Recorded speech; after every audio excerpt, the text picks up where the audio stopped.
Hey everyone, welcome to Everlast podcast number 6. Can't believe we're already on Everlast podcast number 6, and as always, I am your host, Dane, or my character Yuki Mistletoe from the Everlast series that we stream here at Fantasy Forge Studios, and as always, joined by our wonderful leader and creator of the game of Everlast, Kyle. Hey, how's it going, everybody? Happy to have 6 months into the official stream, and boy, it's been a joy. It's been lots of fun, and we have a couple of really fun sessions to be able to go over for this podcast. Yeah. So, without further ado, I guess let's jump into it. Yeah, and I mean, so I guess as we always do, talking about the purpose of this podcast. So the reason we bring out this podcast, especially early on, is this is a game that's currently in the process of actually being made here at Fantasy Forge Studios, and because of that, we want to give you guys a little bit of behind the scenes about the creation of the game, about the characters, the story, but also just to talk about the stream itself, like us. And our reactions behind the stream and what our characters are going through, and what Kyle thinks. He's the creator of the game, so we're even more spoiled here because we're able to really get the insight behind the game itself. So there's a lot of reasons that we do have this, but we do stream exclusively on Twitch, and then we also have a YouTube channel as well. So we have a bunch of other social medias and stuff you guys can feel free to check out, and those will be linked in the description below on YouTube.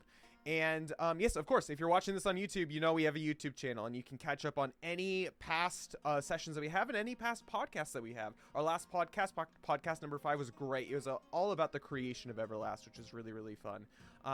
But today we're going to be covering sessions 10 and sessions 11 of our Everlast stream, which is really, really fun. So, Kyle, without further ado, let's get into some disclaimers. Disclaimers, nitty gritty, all the fun stuff that honestly kind of put in here to kind of protect the game, but more so you don't feel tempted.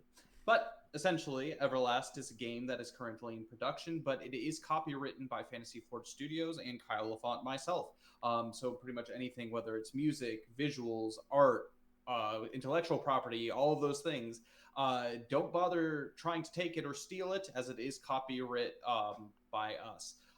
That being said, you can use it for your own content that is not being sold, such as if you're creating your own, like, for example, D&D campaigns, and you want to set it in the world of Everlast as far as like what you know of Everlast. Like, feel free to do that. Use it. Have fun with it. Just don't claim that it's yours, and don't try to sell it. And with that nitty gritty out of the way, Kyle, how are you? How have you been? It's been a week and a half since our last session. Haven't really been in contact with you all that much. What's been going on? Have you been doing well? Things have been busy.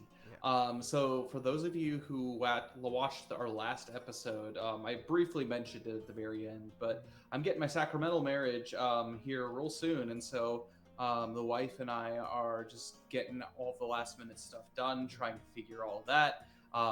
Before living here in Japan, like, we're having our ceremony here at one of the local Catholic churches, and just figuring out what's going on with family flying in, and just nailing down last minute things, and just making sure that everything's going together. So there's all that's happening. But also, on a really fun note, my wife and I, we've been watching, because it's Hobbit month, we've been watching all of the Hobbit movies and the Lord of the Rings series. Oh, I'm so jealous. I'm so jealous.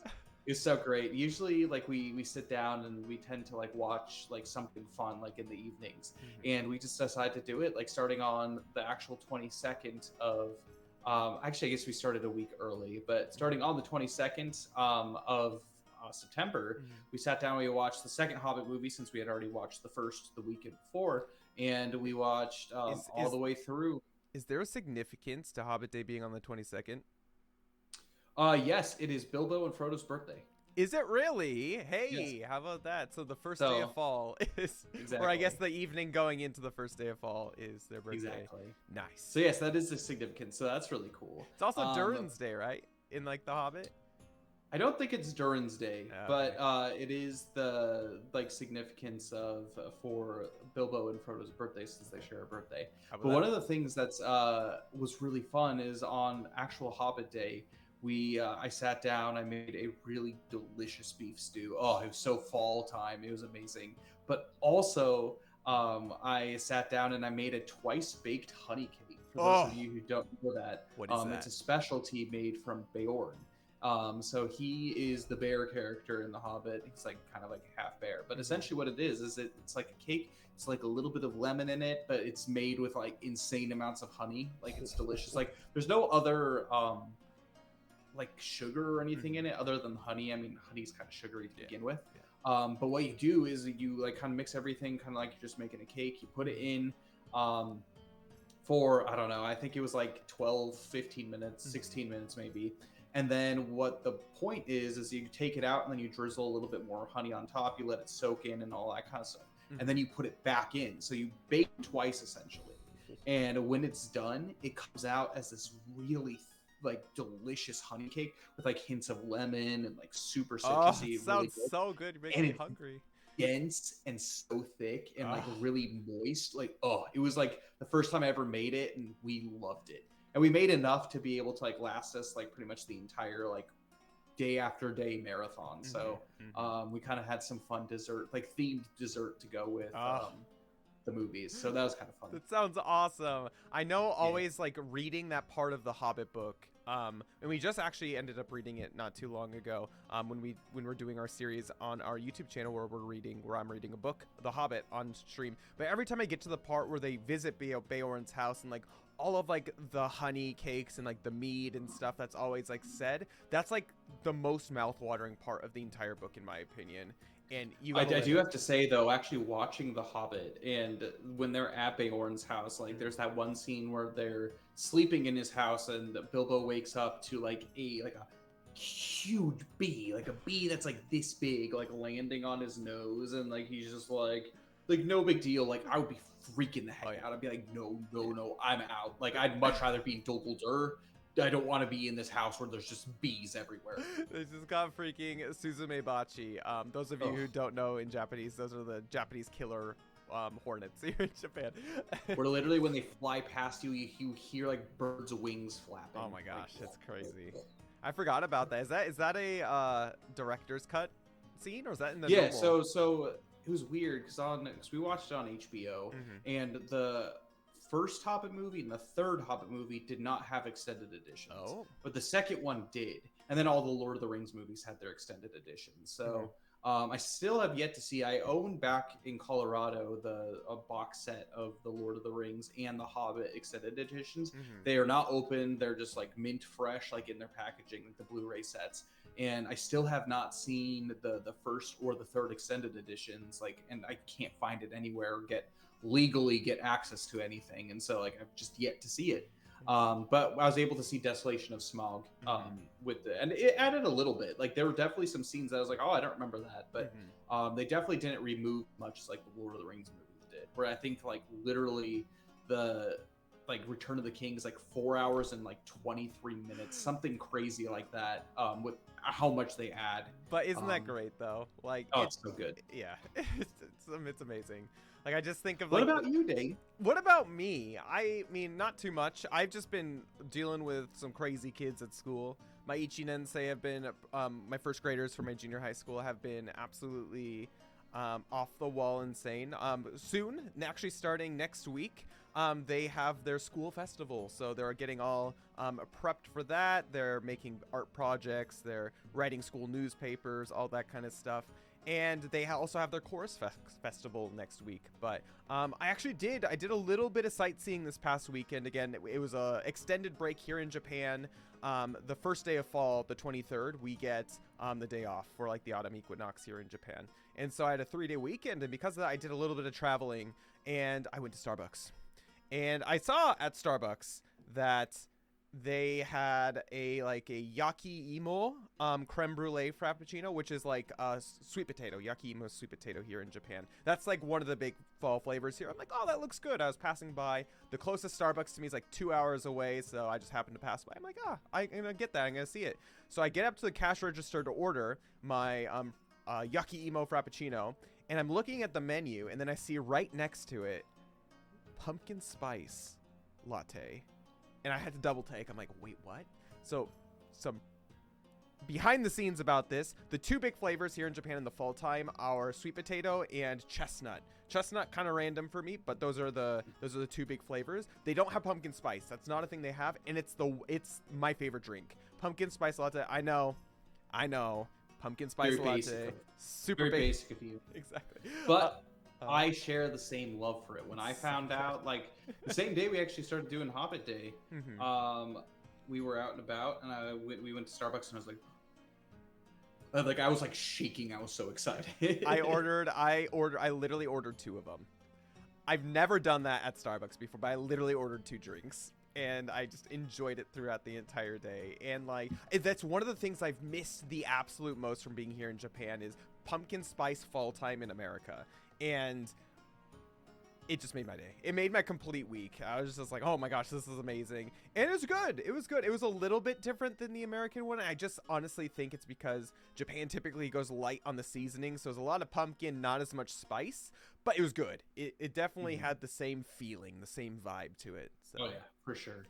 For sure. And you got to be careful with those first few sips here in Japan because they make their drinks scalding. Woo! I burned my tongue, unfortunately. Me too. I was so excited. I had my drink and I was like, oh my God, I need to take a sip. And I did. And I was like, oh, it hurts, but tastes so good. I still have like right in the center of my tongue, this one spot that's still numb. The rest of it's like recovered, but I still have like this one numb spot. But I mean, I can't complain. It's fall time, guys. And so I've broken out the hoodie, broken out all the kind of stuff.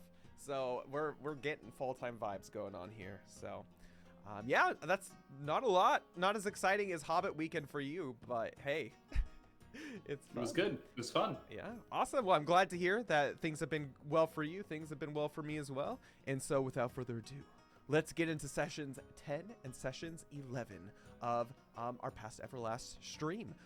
So just as a general overview, where are we currently in the story in the grand scheme of things? Just a brief 1-minute spiel of the first 11 sessions, or I guess the first 9 sessions before we get into 10 and 11. Yeah, absolutely. So currently where the party of Eklos Eos, that's the group of adventurers, which include Zil, Yuki, Thordane, Belbin, and Luxalia, they are currently in Aishin Island. In this grand scheme of things, they've experienced a lot before, and if you want access to a lot of the things that they've experienced and all the adventures that they've gone through prior to the actual official stream sessions, you can check that out on the Patreon. But up until this point, they're still on Aishin Island. So technically, in the part of the stories, they're still at the very beginning of basically the very first chapter of this area of Aishin Island. And the chapter actually concludes with a giant dungeon, which they are currently at Koseos at the very, very end of. They are now just about to fight the big baddie. So going into session 12, it'll be a lot of combat, it'll be a lot of fun, and uncovering a lot of secrets and a lot of mysteries that, maybe Eklos have been trying to figure out throughout their time. But session 10, we'll just begin off there. They had to still a couple of things yet to do. One of which being finding the last general, killing them, finding a way to have Duluth come in, which that is in session 11. That's kind of where that whole shtick is. But session 10 was primarily Eklos Eos fighting off the last general and getting the key to be able to unlock the doors for the final big boss. Amios. Amios, the sorcerer of Lolothi. Oh my gosh. Lolothi. We'll have to talk a little bit about Lolothi, maybe a little bit towards the end of this podcast. But before that, one thing that is super important, in the grand scheme of things, it's not all that important, but you guys seem to really, really care about and really, really like. Zil utilized his mouse for I think the first or second time that he's ever done so. But at the very least, the first time ever with his brand new name. So his mouse's name, it's been a pet who's been with him since he left Helix with the party. He's officially been named. He's been named Waffle. Waffle the Do you have mouse. the story behind Waffle? I do, yeah. So Max and Cole, Max plays Zill and Cole plays Luxalia for our Everlast party. But they're also two streamers at Fantasy Forge Studios as well, and they have a bi-monthly stream where they just hang out, co-op games. They're currently playing Star Wars. There's a whole conversation about waffle makers. In particular, my chat was giving me a hard time during my streams with the fact that waffles aren't an easy thing to come by here in Japan. They're like a super like dessert delicacy. They're not a breakfast food, and so it's really hard to like find waffle irons and stuff like that. And they brought that to Cole and Max, who still live in America, and they're just talking all about the waffles and how much they loved them. And lo and behold, after that long conversation about waffles, Max is just like, you know what, guys, before the stream started, before session 10 started, I think I'm going to name our mouse Waffle.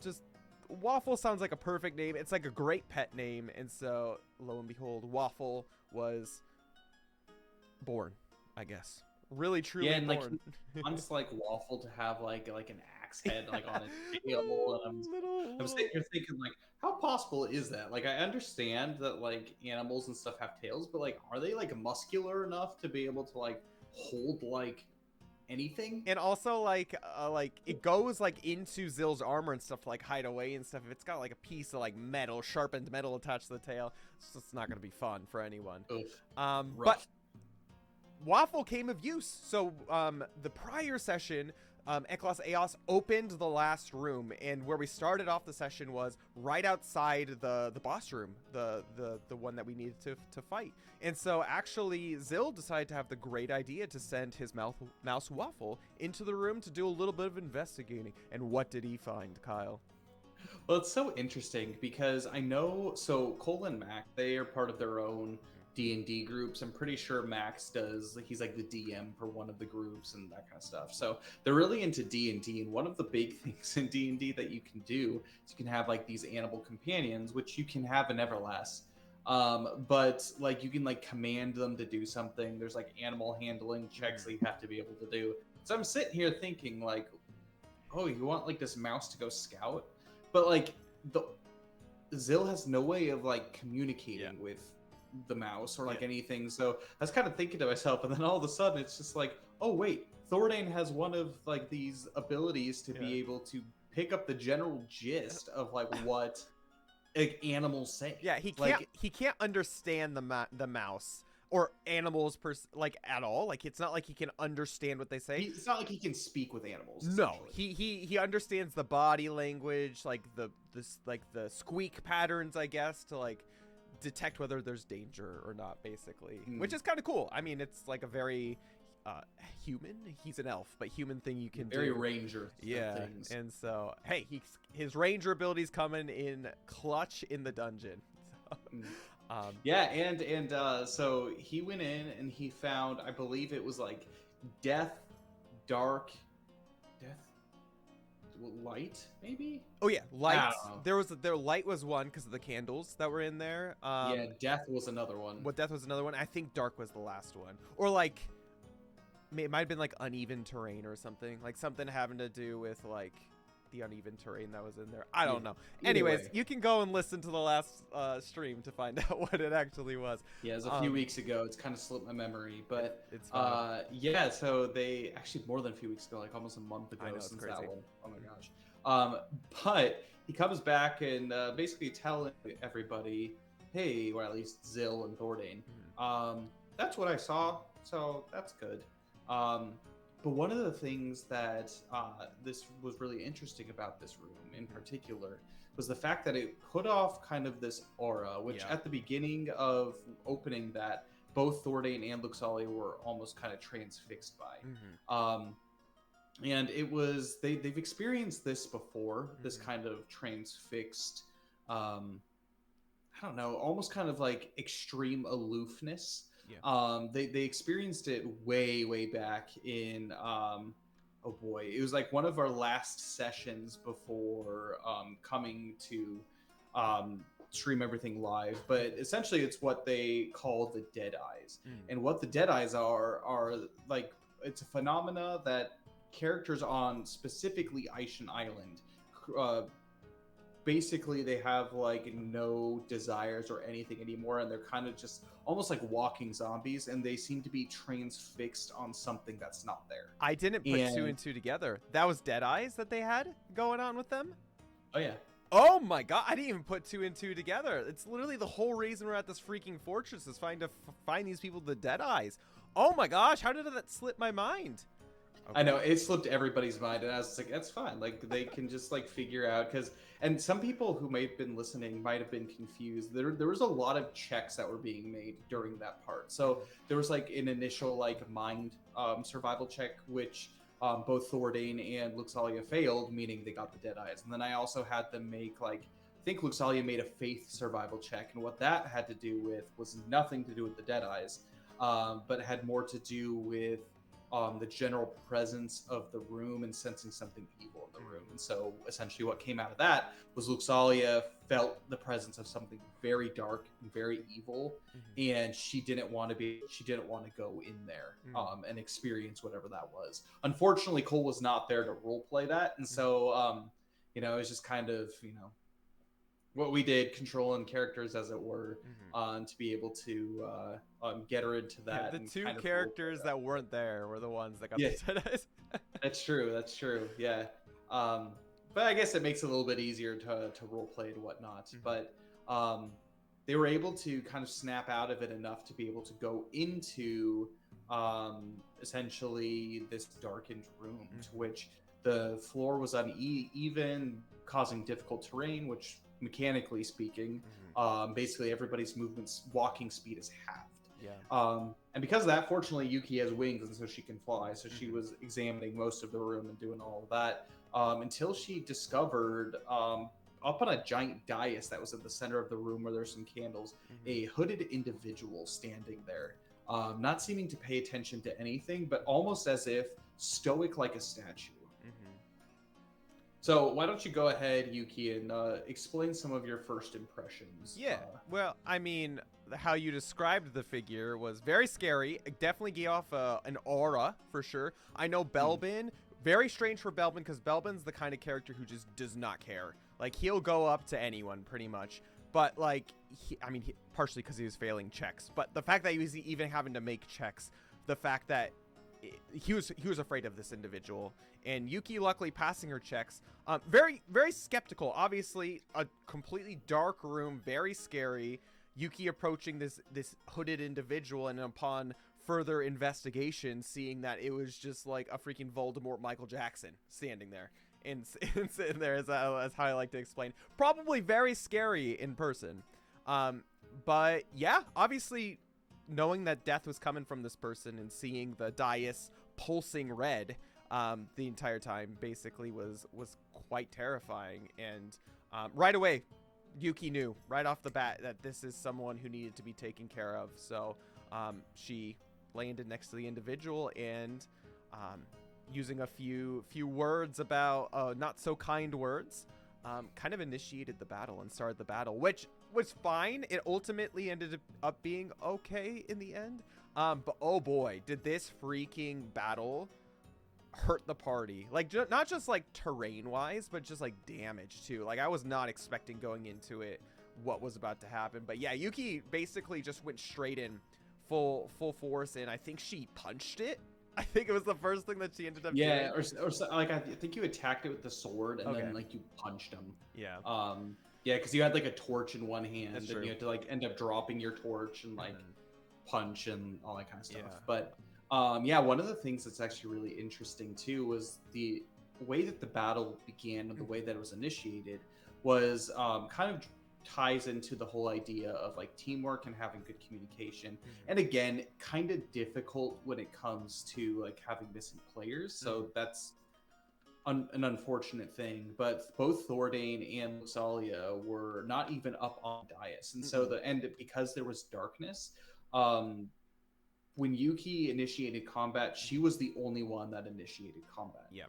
Granted, it was just two individuals at that point, but it got to the point where different skeletal warriors were being summoned. Eventually, even a shade was summoned, and I don't know, like they weren't. I feel like Ekos Eos wasn't quite as effective because everybody wasn't involved. Like there's a difference between a one-on-one fight, even if it is one of your main damage dealing attackers, and the entire like party jumping in on one individual. Exactly.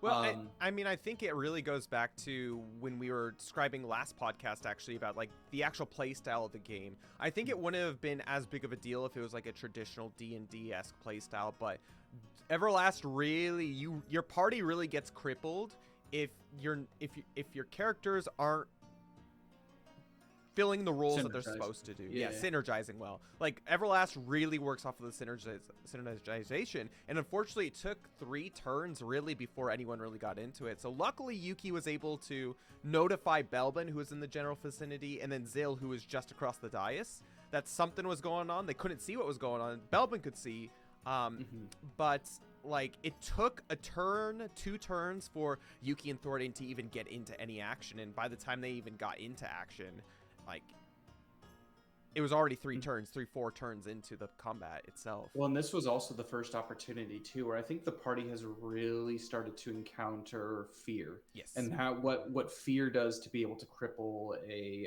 party. So, like for example, Ekos is a really strong party for this dungeon. And yes, while I've upped the challenge level of some of these encounters to give Ekos a challenge, you have to start taking into account, like I remember when everyone was like building their characters and doing their stat spreads, it's like, why wouldn't you just throw all of your points for your fortitude into defense?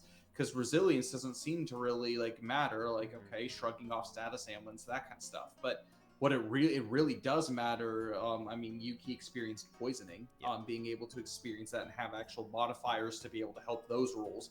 But with Belbin, fear. So if essentially the way that fear works is before you even attempt to approach a creature that you're fearful of, you have to make basically a courage check, which is like a mind survival check. And if you end up failing that, you're stuck in fear. And so what that does is basically your movement phase ends and you can't do anything. I believe this happened to Belbin, what it did is it also deters people from attacking something. At that point though, the creature, the boss, ended up summoning skeletons, and so Belbin just kind of did what he does best and just went off and go bought some minions. Quick question. I've been wondering this since we actually fought it. So how you described this being was it was a deathly being, like it was something that was dead. Was it actually like an animated corpse? Like what was this thing that we were fighting? I actually still don't know. So essentially what it is at least your guys' version of it is it's a creature which is actually a cultist, is not undead. It is a living individual called a void seer. Essentially what a void seer is they are a cultist that has become so overtaken by the void and possesses powers of the void that the void itself begins to suck the humanity away from it. And so to a point, I guess it's a kind of, it can look like Gollum, like how the ring saps like his like, I don't know, like humanity away, where it's done the same thing. So this individual is still technically a living being. It is not undead, but it looks undead-like. Yeah, and it has like auras and powers of the void to the point where it's like the only thing tying it to the material realm is the fact that it has a body.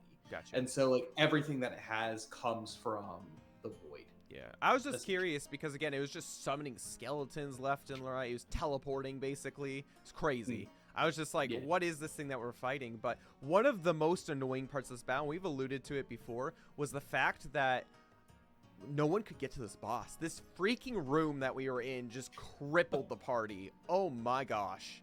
It was by far the hardest boss fight that we've done so far. I mean, for Yuki personally, because she just got hit by like, in one turn, she got hit by 2 spells that took more than half her HP away. It was crazy. I rolled kind of high, but then also on some of the attacks, I rolled like double ones and like things like that. So it evened out, I guess, overall. But no, like there were 2 spells that just like monster slaps me. Yep, it wasn't bad. It wasn't good, but I mean, especially with a character like Zil, I like to feel like this specific level and the fact that like the entire floor is just scattered with skulls and bones and stuff all over the place wasn't good for him, because again, it halved his movement. Zil wasn't able to effectively use his tank class that he is, And because of that, Yuki for the first couple turns had to take the brunt of the attack and really like kind of go Well, that's why the one-on-one with starting this. positioning, I think, was so important. Why it hurt, I think, your guys overall. Because think about it this way, like the way everything was positioned, for those who don't know, was at kind of the north tip of the map, up on this 10-foot dais. You have Yuki pretty much in combat with this thing, who eventually moved and made his way to the top corner of the map. Belbin was on top of the dais, but like afraid, but like on kind of the right side of the dais. Zill was at the front of the dais, up on top, but unable to see or anything. And then down below on basically the bottom right corner, the complete opposite direction of where this Void Seer was both Thordane and Luxalia. And so yeah, with the movement speeds being cut, it was kind of rough. And some people might ask, like, especially if you look at the way that movement speeds are and whatnot, I think Belbin has like a 55 movement speed. Thordane's got a really high movement speed too. Yeah. And when they're cut in half, they actually more kind of like typical to like normal D&D movement speed. Yeah. So Thordane and Belbin can move okay, and obviously with Yuki and her flying, she can move okay. Yeah, she did okay in this battle. But both Zill and Luxalia, because they have, I think agility might be both of their lowest stat, possibly. Yeah. Because of that, though, I think they only had like 15 feet of movement. And so they were literally moving 3 squares every single turn. Yeah, it's bad. And so the nice thing that helped Thordane out is he has a ranged weapon, but other than throwing axes, but unfortunately Zill couldn't see. Luxalia, she did her darndest to try to make her way over to Belbin. Yep. The darkness was another huge factor. Not only could we not move, but like we couldn't see anything. Like literally we couldn't see anything. So even like when the cultist Void Seer like teleported to a different part of the room and stuff, even if it was completely visible, it's not like it went invisible, we just couldn't see it. It was crazy like how awful this freaking area was and how difficult it made it, for sure. Well, the nice thing about the environments and the way that it affects is it really changes up and makes battles that seemingly, are just like straightforward. They make them complex and they make them interesting. I think that's one thing that I really love about, for example, war games, is the ability to move characters around, use the terrain to your advantage. Like, it's really important on the priority initiative, like where you move and moving before things and that kind of stuff. Like, super important. And where, like, I feel like in D&D, it's not quite as much. Like, every now and then you'll get, like, lair actions and that kind of stuff that makes things a lot more difficult. But for, like, first-time DMs, I think one thing that I could say to you to make, encounters more interesting, make like a seemingly simple encounter challenging, is try adding things like terrain. Like, how does terrain affect the party and how they move? Sight, being able to like see things, like that's a huge thing. It's just like if you can't see anything, you have no idea where to go. It's basically something is invisible and out of sight, which in the case of what we saw, this Void Seer was attempting to retreat in order to begin to summon shadow creatures with her shades. Which again is another whole thing that's like really contributes to her power. Yes, she can summon skeletons, and those are more just to put more bodies on the fields because she's relatively frail, kind of being a spellcaster type of creature. And yes, she could like hide around in the dark and that kind of stuff, but being able to put bodies out is one thing, but one of her primary things that she does is she can basically take a turn action and summon a shade, which what those shades do is they're pretty much invisible in darkness. They have resistance and immunities to pretty much anything unless light is shed on them. And so once light is shed on them, then you can start doing damage and doing that kind of stuff to them. But they're very difficult to kill in darkness. They're very difficult to see in darkness. And as we saw with Belbin, poor guy, they have the ability, we're one of few creatures to have the ability to inflict with just attacks misery. Which again, in Everlast, that's one of kind of the big things is misery. You have basically the sliding scale of your alignment changes. And so if you have really low misery, you can get to points of, you basically start in neutral, but you can get to points of virtue, which you get certain boons and stuff if you're virtuous. But if you go onto the other side and you gain a bunch of points of misery, you could potentially fall into vice, which essentially what that does is when you start gaining points of misery when you're in vice is you start to go crazy. And what ends up happening with that, and maybe this is a little bit different from your typical D&D campaign, is it's supposed to represent kind of one anti-murder hoboism, because the way that every adventure is supposed to be is every adventurer in the game of Everlast are heroes. They're supposed to be good people. So there's not like this system where it's like lawful good or like chaotic evil like in the same party. Once you start to slip into vice, you begin to lose yourself as a player, all the way to the point where if you roll bad enough on some of these initial rolls when you're in vice, you could lose your character, such as, for example, they just decide to retire. Like the burdens of the things they've experienced have become too much for them. It's like Bilbo. And so they just basically like Bilbo kind of, and they just retire, and they no longer do any adventures or anything like that, and you pretty much lose your character. It's as if your character died.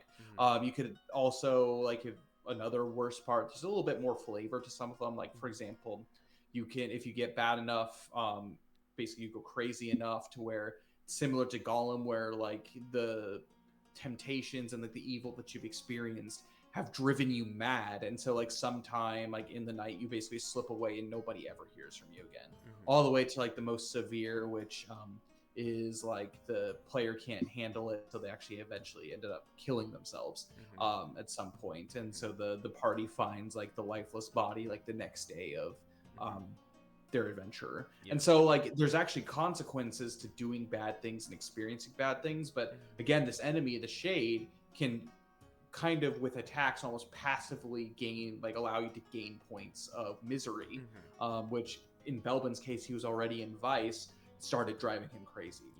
I mean, we saw that it affected him through session 11 too. And so like a lot of it is role play, and like what ends up happening, like how you play your character until you're able to remove basically the madness that they're experiencing. But I thought the one that they actually rolled for Belbin was very appropriate. It was kind of like a Dead Eyes type thing, where it's just like you lose kind of like hope and like rational thinking, and you basically just like follow things around, and you're like capable of doing like basic stuff. He couldn't help us out with like any of the checks in session 11. He was literally just no puzzles or anything like that. He was just there, which is fine. It's all good. Which, I mean, Connor wasn't there to begin with, and so like it was okay. I mean, I guess that would have not been very fun unless you. I mean, here's the thing: the one nice thing about role playing is you can role play that however you want it to be. So that could be interesting. But in that case, like Belbin was not helpful as far as checks or anything or puzzles or anything. I mean, it was just good. Luxalia finally made her way over there, so they could actually start doing damage against this thing. Although in the end, we ended up taking out the Void Seer anyways, in which destroyed the Shade, as we saw. So it was good. But yeah, after we did that, we were able to like go around the room and see some of the stuff. And I know one of the things that Yuki found was this big mural on the back wall, and she noticed that this specific room itself was much older than the fortress. It was a ancient room in a sense. And so do you have anything to say about that? Like why is this ancient room literally right outside of the sewer area? So I don't know if I mentioned it beforehand. I mean, maybe I like hinted at it. You did during the stream. The sewer system was a more recent addition to the keep. And so where like this room was it was the original kind of like basement area of the keep, of what existed. So it was original to the actual structure of the building. And obviously checks and stuff weren't like super well made, but if they were, I mean, just for the sake of this, I mean, it doesn't add or spoil a whole lot to players or anything, but essentially what this room was is it was a burial chamber for basically all the people that had lived in this area. So it was almost like a mausoleum to begin with. Makes sense. And which ended up becoming a mass grave, because when the sewer system was placed inside, Pretty much all of like the bones and everything that were removed from this mass grave from being in like the basement of this keep were all moved into the one basically remaining room that was there. And so what this room was initially was it was a burial chamber for people of high importance. So the dais itself basically was a raised platform to be able to bury kings of old, essentially. Gotcha. And it was eventually replaced by the contraption that was in the middle that had the kind of void in energy or mana energy. But anyways, the things that Yuki saw on the wall were descriptions of kind of pictorial descriptions of the old kingdom of Ashalinville, which is essentially the as I mentioned in the stream, the cradle of civilization itself. And so Yuki wasn't able to quite discern that at that point. But essentially the markings were leading up to the back wall where there was like a city with a mountain and a crown that's up above the mountain. So yeah, well, I mean, and like from that point on, like it was like getting right into puzzles, I think was like the big thing, because we had finally beaten the last boss. The last thing that we needed to do to get up to the big baddie, Amios, the sorcerer who runs the fortress, is we needed to get Duluth in, because he had the last angelic statue that we were trying to find. And in that the dais were areas where we could place each things in.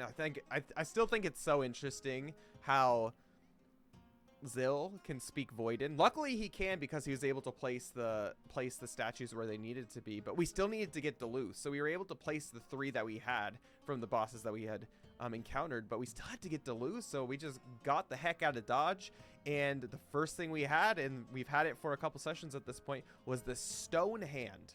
This stone hand, and looks all you came in clutch for that, and this is where session 11 starts for us. So the stone hand, Kyle, the stone hand. Well, so at Los Aeos, they ended up leaving the basement kind of crypt area, making their way up to the first floor, noticing that there were some bandits that were on patrol, but a lot of the cultists, actually all of the cultists, were gone. There wasn't any of them to be seen, which, for better or for worse, allowed the group to be able to move around freely, basically move around at will to be able to figure out whatever last things that they need. This is intentionally designed, if you make it to this point of the game. This is intentionally designed. I can let you in kind of a little bit some backstory about where were the cultists, what were they doing, this weird that they just happened to be gone and then they came back later. Yes, so during that point, Amios, he has a way of being able to talk telepathically to his basically apostate, basically everybody that's in his service. Technically speaking, the bandits weren't completely in his service, as in they don't have that voiding connection. But as the group was making their way around, it's technically designed as a kind of a level 1, level 2 dungeon for them to basically get like their last minute preparations before the final battle. And so it like makes it to allow them to be able to do so in relative peace without having to constantly sneak around doing anything. But during this time, and as the group had noticed when they went into the Amios room to begin with, is there were all kinds of bodies that were laying in there. Yes. During that time, all of the apostles, all of the cultists, were gathering up all of the bodies. And so this was actually one thing I wanted to note to you, Dane. Yes. When you guys looked, when you went and looked inside you didn't really look inside of the chapel room, and it looked a little bit different. If you actually would have gone inside the room, you would have noticed that every single body was gone. Okay. There was not a single body that was gone, and there were, that kind of stuff, which it could have thrown it up into the air, like what the heck happened.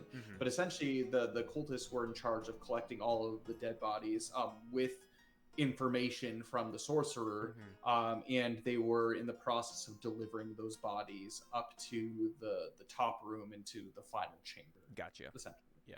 So that's where they were. Hey. But yes, so puzzles. Yeah, they previously both Zill and Yuki had found with uh, they found up on the second floor in the garrison a stone hand.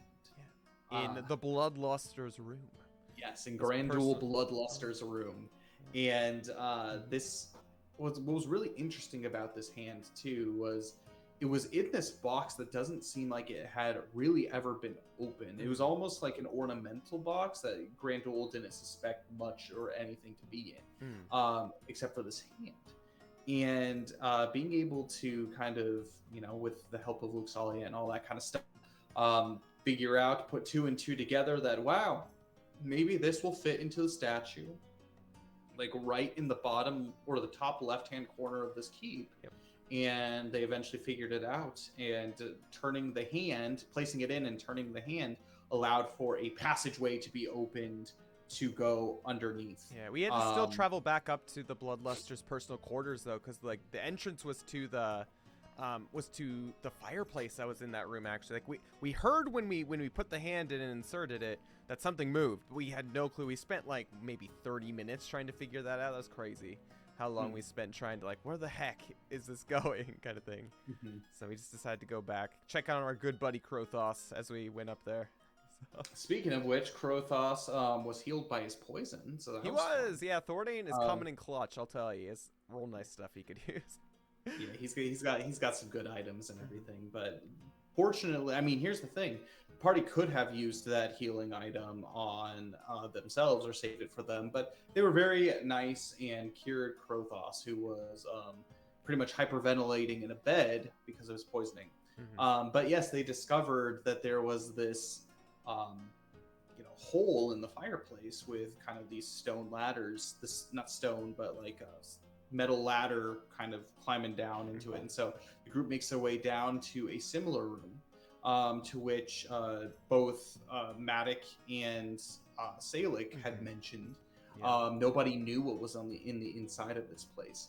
And it was a room very similar actually to the one up top, until eventually they made their way into another room, which was very dusty and dank and full of all kinds of relics of the past. And Thordane became the king of the castle. He found this diadem crown. What was it? Crown, right? Yeah, it was a crown. Yeah, and he was able to deduce, and by putting it on, oh boy, did he have a sweet trip there. He did. Oh, he boy. did.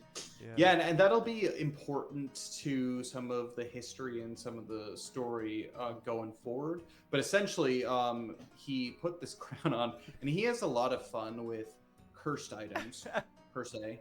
I'm not saying that this item was cursed, but he likes to mess with things that give him visions, that allow him to hear things. And well, he doesn't necessarily like to mess with them. He just happens to be so aloof that he just encounters them. Yeah, or he's really good at searching for things, and so he just finds the things that are kind of key. But essentially, upon putting on this crown, he was recited this poem by a darkened, almost spectral-like individual sitting in a chair on the opposite corner of him. And upon taking off the crown, the spectral figure vanished. And so this crown, other than that, doesn't seem to be served a whole lot of purpose, but this crown looks old. Yeah. And so pocketing that sucker, the group made it down into the depths of this keep, and they were able to open a door to let Duluth in. Which is crazy. Yeah, we let him in. He was good. He was just hanging out for like a couple hours. Just his nasty, like 24 hours. Yeah, his nasty hand just festering from the troll horde. Well, and here's the thing: I didn't mention this, but like during the actual stream, but he actually has a couple missing fingers on that hand too. Nice. Yeah, because like the if you remember way back, the troll had like bitten a couple of his fingers off, and so not only is his like wrist and everything messed up, but he's also missing fingers. Oh, poor guy. Poor Yeah, guy. it's like, and where it's like his hands become like blackened, and yeah, it's Well, I know Luxolly and I were giving him a hard time about it, just like, oh, you should get a hook on that hand, and then Zill's like, I could probably make a prosthetic for it. It was a good well, time. and one thing that I realized too is I gave Duluth a pirate accent this time, as opposed to some of the actual, like the way that like he was Yeah. talking. You had talked to him earlier, where he was a little bit more like gruff. I Cockney. mean, guys, sometimes as a DM, when you haven't role played someone for a while, sometimes you just gotta role play them however you think they are in the moment, right? Yeah, he's kind of piratey. I mean, he was a Yeah, buccaneer he's at some totally a point. pirate. Yeah. Yeah, straight up, he's a pirate. So makes sense. But yes, and so he was reunited with the party. But primarily, one thing that's interesting to note is he was united with Salic and Matic. Yes. So yeah, two of his good old boys. Yeah, I actually do want to get to talking to him a little bit. I think NPCs, especially in Everlast, are so important. I think a lot of people overlook NPCs, especially in campaigns. For D&D or just other tabletop RPGs, it's like they're just NPCs, but they're so integral to the story, as we've come to find. But one character I really want to talk about, I guess, who became really integral, which I never thought was going to be the case, was freaking Krothos. So Krothos, again, for those of you who don't remember, go back and watch the sessions. They're on our YouTube channel. But Krothos was one of the Draken prisoners. So he was a gold Draken? He's a gold Draken. Gold Draken, resident of the island, but he was one of the blacksmiths we actually found in Aishin town, basically. Takai town. And so we had actually met him previously, but he was captured and he was prisoner. And so he got poisoned in one of the boss battles that we had. And so he was just happened to be in that room. We healed him of the poison. But Yuki was just goofing around, doing her thing, going to get like part of the bearskin rug, joking with Duluth, giving him the bare hands. Hey, use this as a prosthetic. But before she did that, she saw Krothos and kind of a little bit of pity for him. Actually, her intention was to tell him that there was a way out, because he just wanted to get out of there. Like, he was done with being in this fortress. He just wanted to just peace out, kind of thing. So before she did that, she actually pulled out an emblem that she had found on a gold draken that she had found in the Trolls Horde as well. That was dead, long dead, and gave it to Krothos. And didn't expect it. We got some sweet backstory, which was kind of nice. So a little bit of history. It's one thing that's really nice. I mean, side note, one thing that is difficult if you have a group that doesn't play on a weekly basis, it's sometimes easy if you don't keep your inventory clean to, like, for the stuff that you have. Although I did very specifically remember Yuki picked up this brooch, this emblem, that she had found on one of the bodies in the Troll Horde, essentially. And I was like really pumped that she brought that up, because there's like a couple of ways that could have gone, but that was like one of the most perfect ways to do it. And so as it turns out, that character that had been the unfortunate larder of this troll was one of the traveling companions of Krothos, who Krothos was abducted and taken to the keep, where the troll got his companion and pretty much ate him. Or at least bloodied him up pretty good. Sad. Couldn't live. But because of that, yes, there was some backstory that was thus revealed of maybe some of the importance of where they are in the island. Because up until this point, I think one thing that maybe people who are like tuning in for the first time, just like, oh, this dungeon, what the heck is going on? Or even like the party, I think to a certain degree, after so much time passes, it's like, what is the point? Like, what is this? And this was one of those moments where I was like, yes, I can just like unload at least some lore and stuff. Yeah, some lore and some importance of this island. So essentially what he revealed was Flomberge, which is the main city that's at the base of Aishin Volcano, used to be, back in the First Age, a city that actually belonged to the first men ever. And it was called Ashalinthil. And so Ashalinthil was this basically the city that was on one of the tallest mountains in all of Everlast. And a group of, lot happened, but essentially through the years it came into the hands of the Gold Draken. Mostly because Nazrahim, who is the great Gold Dragon, of Everlast, one of the four main dragons in Everlast, actually has that as his home. So Aishin Volcano is his home, but within the volcano is also the flame pillar, which the group. So most groups up until this point don't really know what that is. At Colosseos, they've already kind of experienced and delve into that storyline a little bit more, so they kind of had more of an idea. And so Again, check out the Patreon, $10 level. Yeah. You'll be able to find that out. Absolutely. And so figuring that out. But essentially what this earth pillar or this flame pillar is it hosts all kinds of creation energy. And the Draken, the gold Draken specifically, are there to protect it on Aishin Island. And as such, Krothos, being a gold Draken who lives in Flomberge, for helping him out and giving him this emblem and showing friendship and helping him out, doing all kinds of things, curing him of poison, freeing him from his prison, all that kind of stuff. Basically offered to allow basically the party to be allowed access into Flomberge as his invited guest. So that's something that's really good and kind of a key point. As he mentioned, he can give a little bit more history once they come to visit and all that kind of stuff. So that's really important and stuff for a little bit later. But Krothos, like Dane had mentioned, it's this character that, way back, I think in like session 2. They had like both Belbin and Thordane had encountered, and he was this Draken at like this bar, and he was just kind of like sick to death of like everything. And there's just kind of like this fun, cheeky encounter that they had with this man, and it turns out that this Draken is actually relatively important to the plot and to the story. Treat your NPCs well. This goes for every single one of you out there. And those of you who think that all NPCs are super sus, there might be sus NPCs out there. They're not all sus. It's never a bad thing to treat them with dignity, right?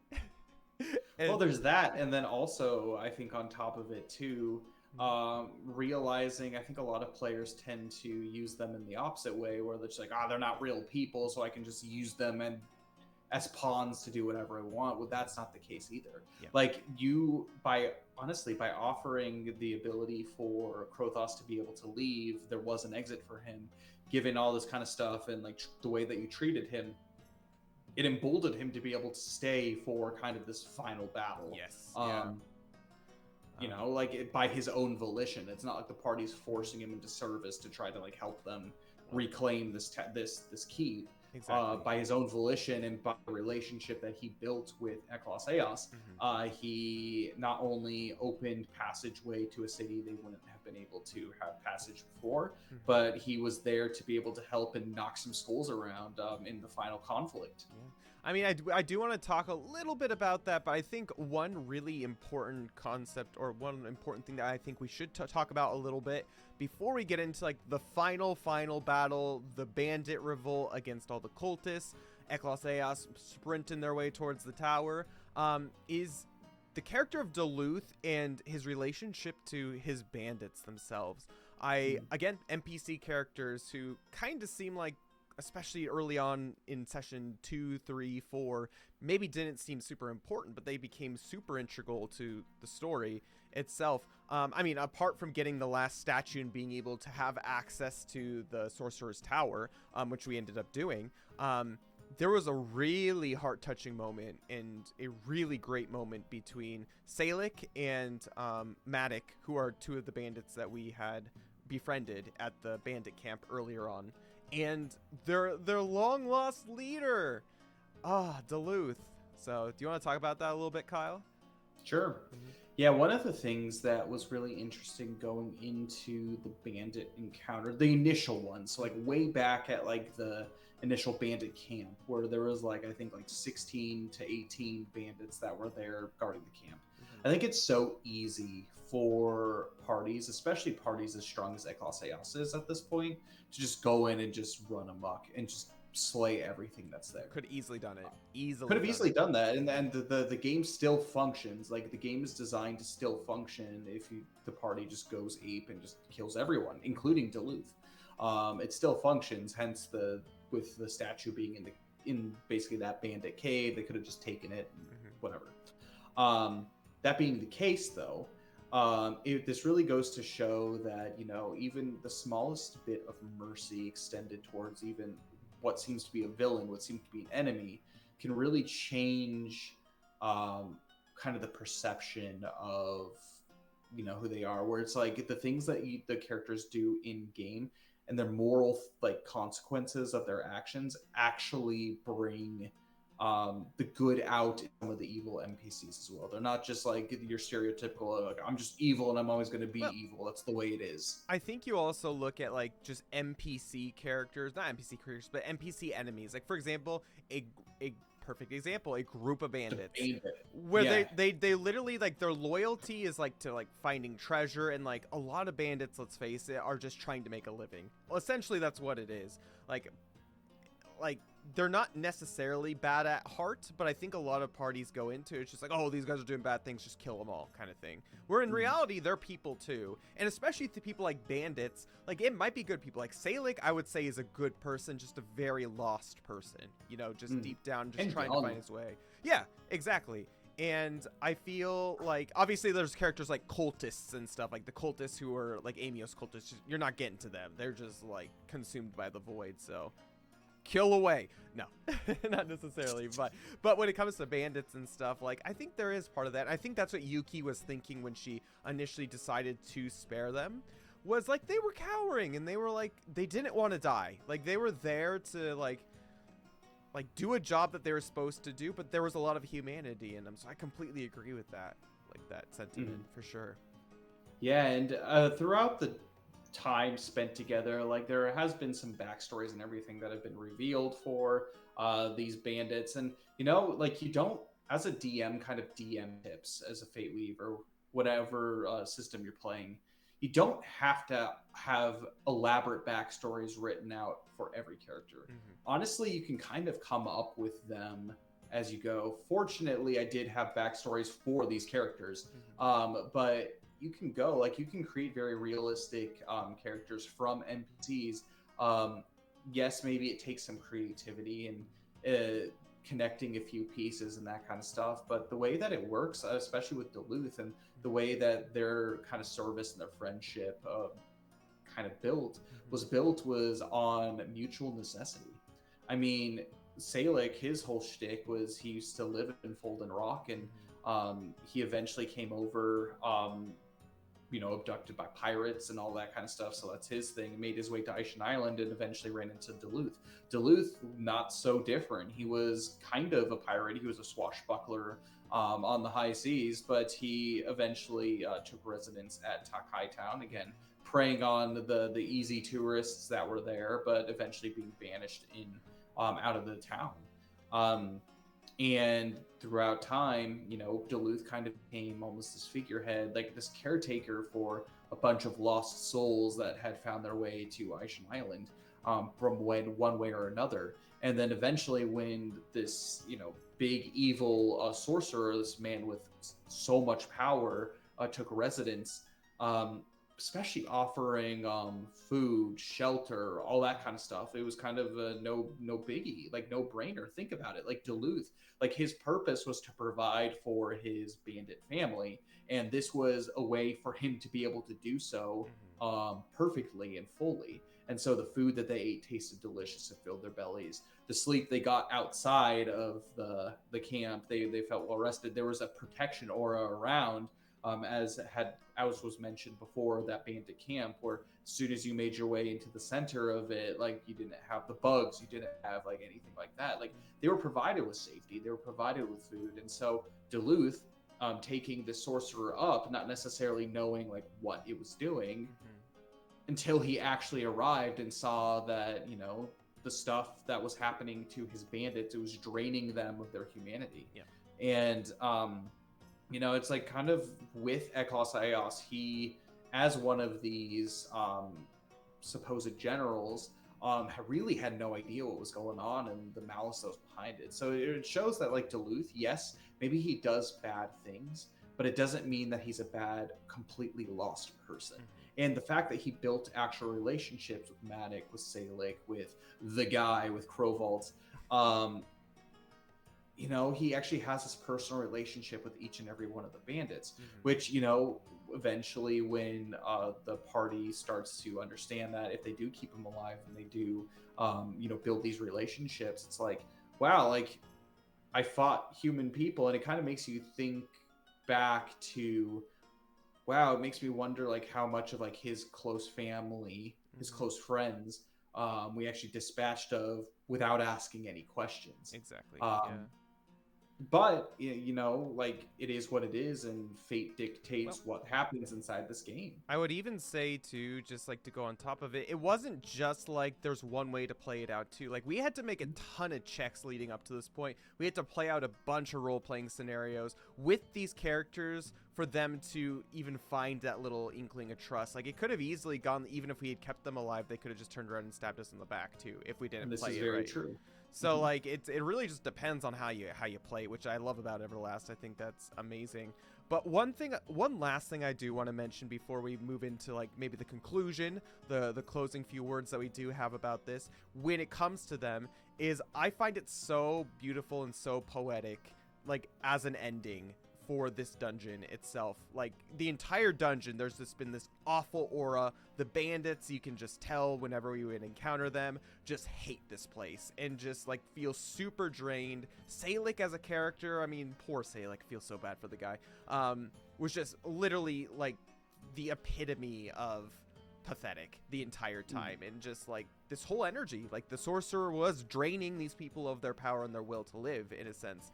But the fact that it is these relationships that were built, and it was like this love of family and like overcoming things, it gave them, despite being in such a wicked and awful place, the courage to be able to stand up and help Eklos Eos in a sense get to the tower without having to deal with a bunch of cultists on the way, which is really nice.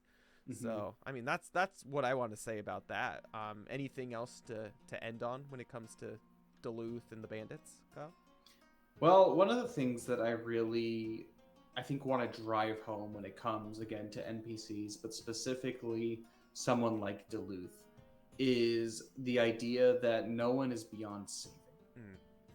And I think that's a very essential Christian ideal. Mercy exists for a reason, and that's what this game is essentially at its root. Is it's a Christian game. Supposed to actually improve who you are as a person going forward, where you don't just take life needlessly. Actually, kind of going back to what we were talking about at the very beginning of this podcast about watching the Hobbit month and everything. One of the things that Gandalf actually mentions to Bilbo at the very end of the first Hobbit movie is the ability to be able to know when to take a life and when to spare it. And the fact that what true courage is the ability to spare a life that needs to be taken, talking about Gollum. Because there's a point where Bilbo, overcome with pity for Gollum, doesn't end up killing him, which, spoiler alert, I mean, you should see the Lord of the Rings at this point. It's been around for way too long for you not to know. But without Gollum being alive, and there's multiple instances, even when Gollum was traveling with Frodo and Sam, where like they could have killed him, where without him, Frodo takes the ring and all is lost. But because of Gollum, he, yes, eventually meets his end, but because of Gollum, the ring is ultimately destroyed. And he's the one who leads Frodo and Sam into Mordor. He's the one who, like, almost like allows Frodo and Sam to band together to unite against this thing that is so evil. I mean, does it mean that there's not going to be instances, for example, like Shelob's Lair, where like obviously the corruptness takes him over and the sin of humanity takes you over, kind of thing? There's always going to be those Judas as character, right? Well, and essentially that's the point too. Like Gollum as a character, and I know we're talking about Lord of the Rings, but this is really, I think, integral when talking about Everlast. Gollum as a character, someone who, maybe in a little bit of the Two Towers, like he was coming to, but essentially he was completely overcome by evil and overcome by the ring.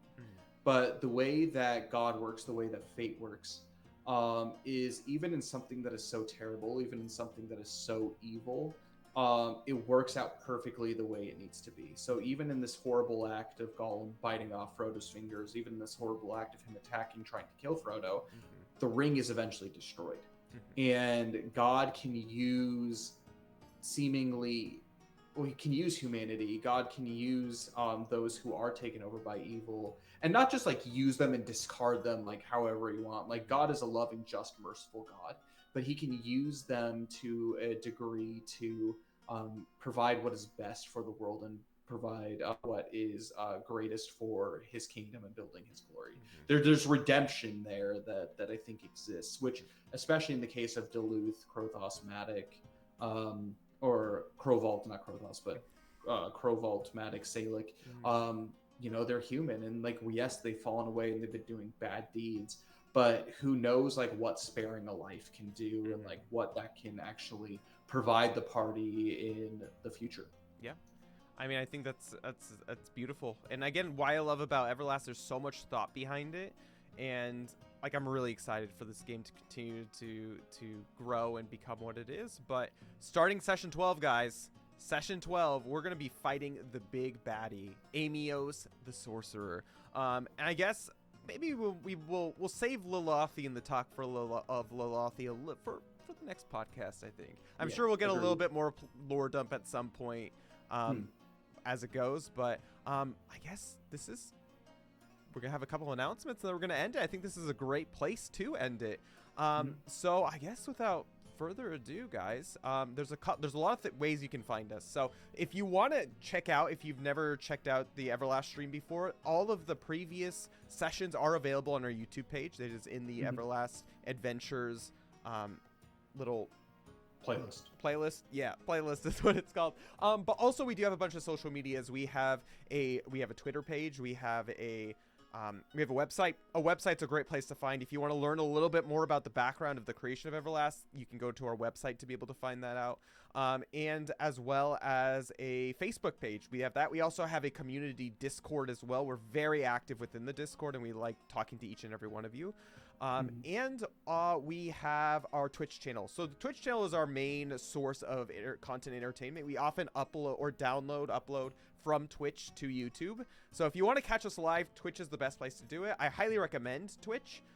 It's a really cool little system. If you want to catch us live, we're live all the time. And again, the community is there, and the community is wonderful, and it's fun to just be able to hang out and chat, and all kinds of games. It's not just tabletop RPGs, but video games and all that kind of stuff, and people from all walks of life from all over the world. And again, one thing that I love about Fantasy Forge Studios is it is a good, safe place to be able to, you know, find friends, talk about common interests and things that you like. It's honestly a really fun place to be. While I'm not always active in the chat during the other streams that go on, I love to just be there and watch people talk, and you know, I feel like I'm really part of the community as well. And also, as Dane had mentioned, the Discord is a really good place to be. Everyone's super kind, caring. Everyone cares about each other, and everyone lifts everyone up. Again, it's our motto here is making your day a 10 out of 10, getting your day better from where it was. I mean, we're an entertainment company. We want you guys to in your free time, whatever free time that you do have in your busy lives, enjoy something in good company and with kindness, joy, and love behind it, you know? So those are some great places to check us out. Those of you who are more interested in, say, Everlast and or Fantasy Forge Studios, there's a couple ways that you can support us. So currently on our Twitch channel, we're forging our way to 1,000. So getting quickly, trying to reach that 1,000 follower mark. So follow's free. You don't have to pay anything for it. So especially if you do have a Twitch account, or if you want to make a Twitch account and you want to catch us live, you get a bunch of perks. You get a bunch of, for every mark that we hit, there's going to be follower raffles, so you could win some free merchandise. Also more things added to Fantasy Forge, whether it be YouTube exclusive content as well as Twitch exclusive content that we'll be adding.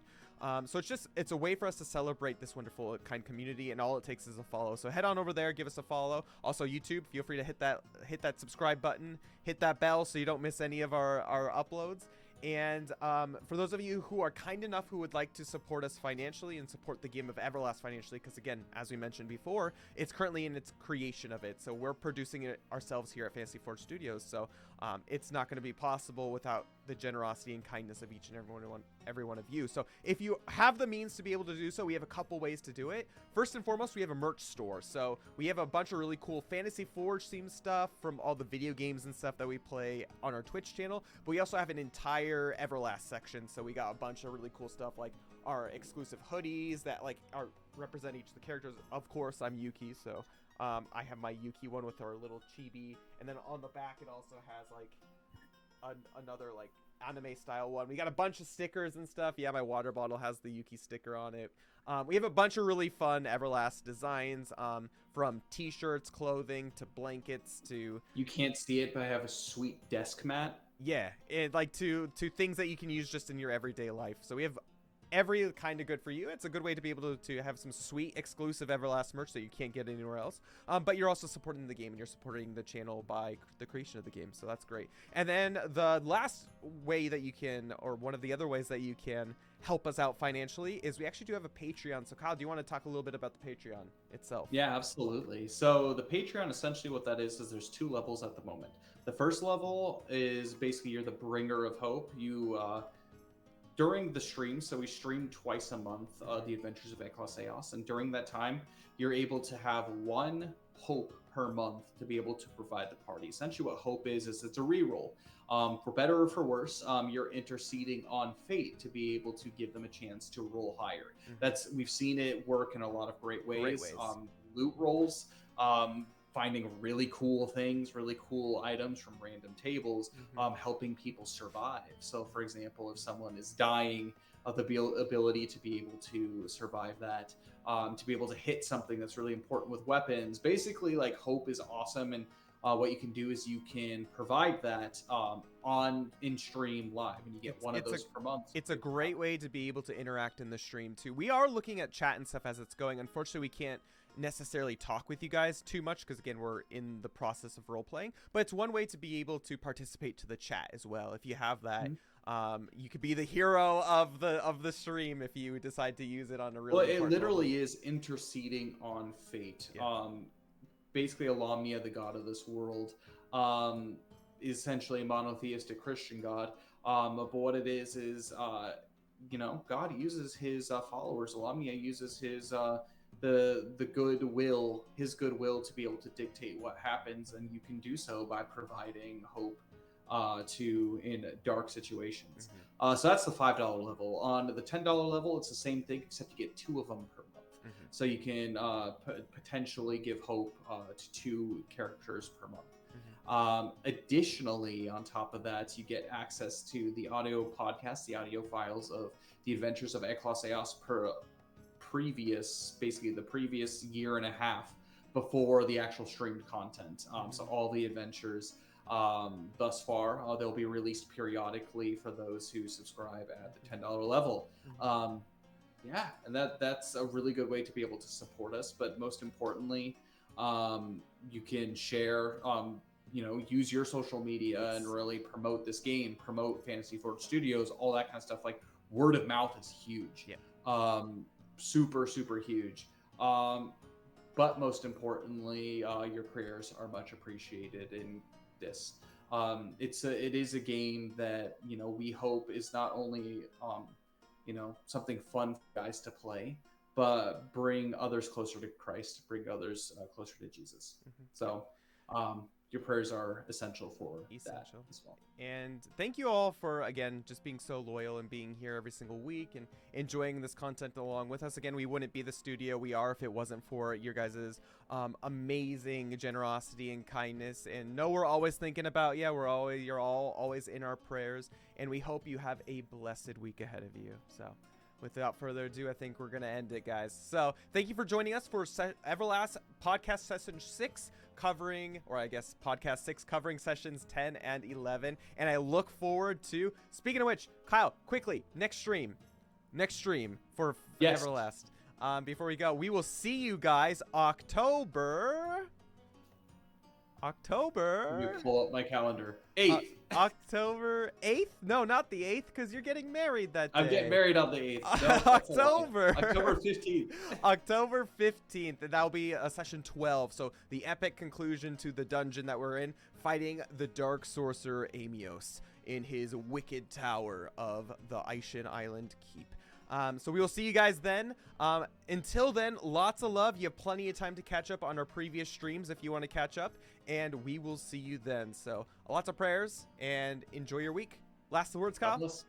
God bless. Have a good one. And we'll see you in the next one. All right. Bye, guys.